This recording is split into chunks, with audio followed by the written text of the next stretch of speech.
Very good question, Ms. Madison. I have a deep understanding of the House.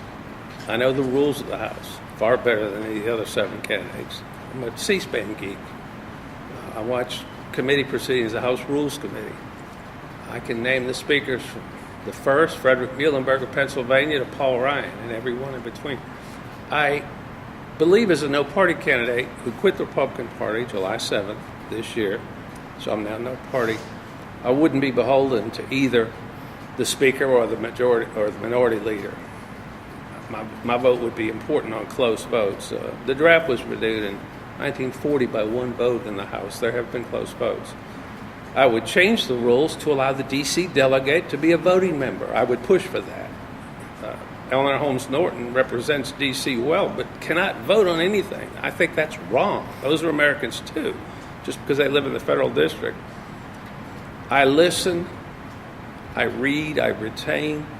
I have a tremendous affinity for numbers. On August 22nd, when I woke up, it was just another day for most of us. But just before I even had my morning coffee, I was realizing this is the 20th anniversary of Clinton signing welfare reform. Public Law 104-193, if you want the public law number, I remember. Thousands of these intricate details that would serve me well. I connect with people. I've had a life of service.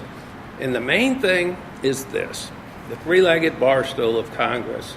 A congressman or woman gets these 3 inquiries most of the time: Social Security, Medicare, and Social Security disability.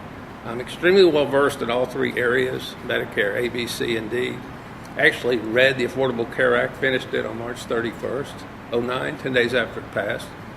Probably one of the few people who's read it and remembers most of it. I would help change that, modify it to help business.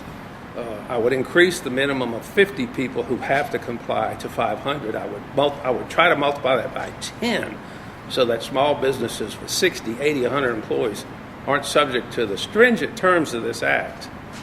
And I just believe that when you hear the term from candidates, usually candidates seeking their first term, sometimes politicians seeking re-election, we need to run government like a business. Although it's trite and it sounds good, if Dick owned a bunch of stores and some of them were losing money, he'd probably make the call to cut the stores losing money, give them some time to right the ship.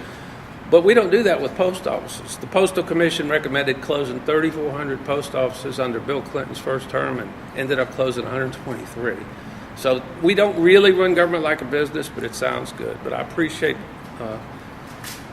that's important. Thank you.